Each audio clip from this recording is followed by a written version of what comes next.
रुख करते हैं हिमांशु जी का ये समझने के लिए कि बीजेपी की इस दूसरी सूची को कैसे पढ़ा जाए, क्या इसके खास बिंदु रहे और अंदर खाने क्या चर्चाएं रही। हिमांशु जी।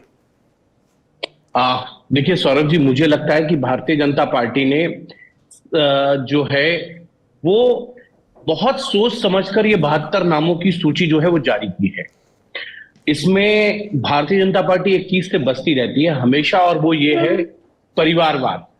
बीजेपी कहती है हम परिवारवाद नहीं है। मैं आपको 3 नाम बताता हूं जिनको टिकट दिया गया है। बीड़ से पंकजा मुंडे है, विधानसभा चुनाव हार गई थी, गोपीनाथ मुंडे की बेटी है, प्रतम्या मुंडे जो है उनकी बहन है, 2 बार सांसद रही हैं, उनका टिकट काट के पंकजा को दिया गया है। अकोला से अनूप धोत्रे हैं, संजय धोत्रे के बेटे हैं। संजय धोत्रे की पिछले कुछ समय से तबीयत खराब है, वो केंद्र सरकार में मंत्री भी रहे हैं।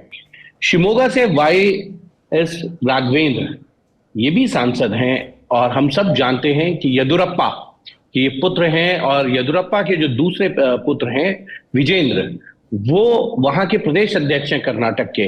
अनुराग ठाकुर की मैं बात नहीं करूंगा क्योंकि वो 4 बार के सांसद है, एक लंबा टाइम जो है उनका हो चुका है। और साथ ही साथ अंबाला से रतनलाल कटारिया, जिनका पिछले दिनों निधन हुआ है, 5 बार के सांसद थे, उनकी जगह उनकी पत्नी बंतो कटारिया को टिकट दिया है। आप अंदाजा लगाइए कि जो परिवारवाद की खिलाफ बात करने वाले लोग हैं वो भी कई बार बच नहीं पाते हैं। उनको लगता है कि विनिबिलिटी, यानी जो जीत सकता है फिर उसको टिकट दे। सौरभ, एक चीज, दिल्ली के अंदर 6 सांसदों के टिकट काट दिए। मतलब आप सोचिए, दिल्ली में इतने टिकट काटने की कवायद भारतीय जनता पार्टी की कभी नहीं रही।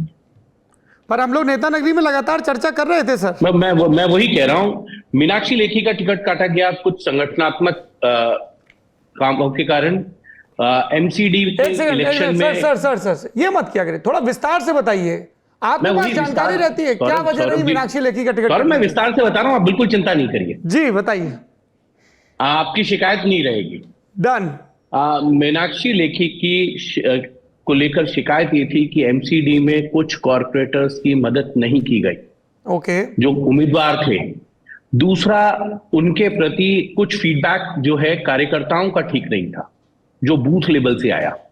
नमो ऐप पे भी बहुत सी शिकायतें उनके खिलाफ नजर आई, ओके, तो पार्टी के सर्वे में भी वो ठीक नहीं थी। दूसरा, एक व्यक्ति रमेश विदुड़ी, मुझे लगता है 2 या 3 ऐसे कारण रहे जिस वजह से उनकी टिकट कट गई। 2 कारण संसद के हैं, एक हम सब जानते हैं दानिश अली का प्रकरण है। दूसरा जो है महुआ मोइत्रा एक किसी इशू पे बोल रही थी और वहां कुछ हुआ था, वो प्रधानमंत्री को बहुत बात चुभी थी। प्रधानमंत्री ने अपने जो सहयोगी हैं और कुछ पार्टी के नेताओं को कहा था कि ये चीज नहीं चलेगी महिलाओं के प्रति। क्या हुआ था?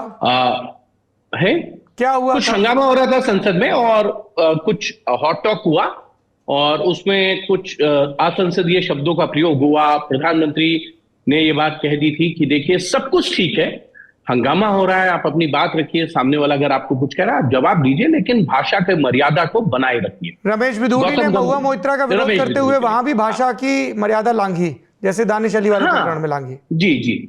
और वो ऑन रिकॉर्ड नहीं था, लेकिन क्योंकि प्रधानमंत्री का जो एक सिस्टम है फीडबैक का, वो आया उनके पास। और वो संगठन की दृष्टि से देखें तो रमेश विदुड़ी बहुत जुझारू पार्टी के कार्यकर्ता सांसद हैं, जिन्होंने जमीन पे अगर किसी सही सांसद जो काम करते हैं उनमें से एक वो सांसद थे। उनका संगठनात्मक दृष्टि से कोई इस तरीके का फीडबैक नहीं था। अब सवाल है गौतम गंभीर, हम सब जानते हैं गौतम गंभीर ने खुद ही कहा कि भाई मैं टाइम नहीं दे पा रहा और मेरी जो ड्यूटी नहीं कर पा रहा, इसलिए राजनीति से संन्यास लेता हूं। लेकिन जिन नए नामों को लाया गया, हर्ष मल्होत्रा स्टैंडिंग कमेटी में रहे हैं, कॉर्पोरेटर रहे हैं, पार्टी दिल्ली स्टेट में जनरल सेक्रेटरी हैं, उनको उम्मीदवार बनाया गया। योगेंद्र चंदोलिया हैं, उनको उम्मीदवार बनाया गया। वो पार्टी के अंदर, वो भी दिल्ली प्रदेश के अंदर जो है जनरल सेक्रेटरी हैं। पहले जनरल सेक्रेटरी जो दलित समाज से आते हैं, इतनी प्रमुखता दी गई। हाँ, और 2 बार उन्होंने विधानसभा का चुनाव भी लड़ा है जी, मेयर भी रहे हैं। उस बांसुरी स्वराज, एक ऐसा नाम जिसको सुनते ही सुषमा स्वराज की याद आती हो व्यक्तियों को, और पिछले 1.25 साल में जिस तरीके से बांसुरी ने राइज किया दिल्ली प्रदेश में, एक छोटे से अदने से कार्यकर्ता के तौर पर उन्होंने काम शुरू किया। जो पार्टी का लीगल सेल है उसमें को कन्वीनर बनी, उसके बाद पार्टी की दिल्ली प्रदेश की सचिव बनती हैं, प्रवक्ता का काम देखती हैं, पार्टी के दिल्ली प्रदेश के जो लीगल मैटर हैं उनके लिए कोर्ट में अपीयर होती हैं। उसका बेनिफिट और मीनाक्षी लेखी को लेकर जो फीडबैक था उसका फायदा बांसुरी को पूरी तरीके से मिला और पार्टी को लगता है कि बांसुरी जो है ज्यादा सुटेबल रहेगी और ज्यादा मार्जिन से जीत सकती है। लॉयर गई, लॉयर आई। हाँ, उनके पिता राजनीति में थे, भाजपा के पुराने कार्यकर्ता, इनकी माताजी पुरानी कार्यकर्ता। माताजी, लेकिन उन्होंने माताजी की होता ना कि बड़े बाप के बेटे हैं तो आप पैराशूट लैंडिंग करते हैं, वो नहीं किया। उन्होंने नीचे से शुरुआत की, उसका बेनिफिट मिला। प्रवेश वर्मा का टिकट काटा गया है।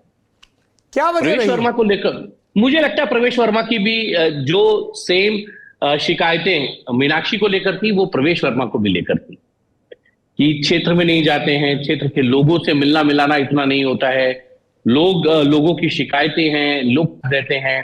पिछली बार 6.25 लाख वोटों से जीते थे वो। कमलजीत सहरावत को देना, महापौर हैं उनको लाना, महिला को लाना, वो भी साउथ दिल्ली से, वेस्ट दिल्ली से जहां जाट भी हैं, तो कमलजीत सहरावत भी जाट कम्युनिटी से आती हैं, उनको लाना। पहली बार बीजेपी जो है दिल्ली में इस तरीके का प्रयोग कर रही है कि 2 महिलाओं को जो है वो लोकसभा लड़ा रही है। इससे पहले एक बार प्रयोग किया था मीरा कंवरिया, उनको भी चुनाव लड़वाया गया था। मैं एक चीज और बता दूं, प्रवीण खंडेलवाल, ये नाम पूरी पार्टी को कहीं ना कहीं अंदर से, जो दिल्ली बीजेपी है ना, उनको अंदर से धर गया है कि ये व्यक्ति कैसे जो है वो पार्टी के उम्मीदवार हो सकते हैं, उनकी जगह कोई और क्यों। उनको लेकर पार्टी के कार्यकर्ताओं में नाराजगी है कि बाकी बहुत लोग थे, विजेंद्र गुप्ता हो सकते हैं, विजय गोयल हो सकते हैं, तमाम लोग हैं पार्टी में जिनको चुनाव लड़ाया जा सकता था वहां से। उनका मानना है कि प्रवीण खंडेलवाल उस कद के व्यक्ति नहीं है जिनको लोकसभा का टिकट दिया जाना चाहिए था। पार्टी ने टिकट दिया जाता है, कद बन जाता है, कोई और वजह है वो बताइए। है कद तो किसी भी कार्यकर्ता को टिकट दीजिए तो कद बन जाता है। आज हम लोग आप रिकॉर्ड जाता है हिमांशु जी, लेकिन आज हम नेता नगरी रिकॉर्ड कर रहे हैं, 14 मार्च का दिन है। आज ही के दिन पूर्व राष्ट्रपति रामनाथ कोविंद ने अपनी रिपोर्ट सबमिट की है। पूर्व राष्ट्रपति रामनाथ कोविंद आज से ठीक 10 साल पहले, मेरी जो होम कॉन्स्टिट्यूंसी है उरई जालौन, वहां से राज्यसभा के 2 टर्म के बाद गैप था कई वर्षों का, तो वो लोकसभा का टिकट मांग रहे थे, उनको लोकसभा का टिकट नहीं मिला।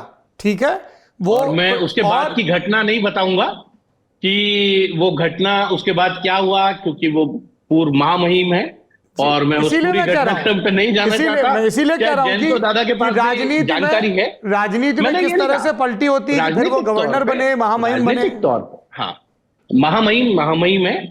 और मैं प्रवीण खंडेलवाल को लेकर ये कह रहा हूं कि पार्टी के कार्यकर्ताओं का, निचले स्तर पर नेताओं का ये मानना है कि वो पार्टी के लिए इतने पिछले समय से काम नहीं कर रहे हैं। कैसे मैनेज किया फिर टिकट उन्होंने दिल्ली में? मुझे लगता है जो वो कैट चलाते हैं उसका बेनिफिट मिला। समय समय पर पार्टी के लिए उन्होंने कई इस तरीके के event out of the way जाके पार्टी के लिए के समर्थन में ऑर्गेनाइज किए, तो उसका बेनिफिट मिलता है। आशीर्वाद किसका था ये भी तो बता दो। अब आप समझ जाइए, जो इस तरीके की चीजें करते हो, और मुझे लगता है ज्यादा पीयूष गोयल की मदद मिली होगी।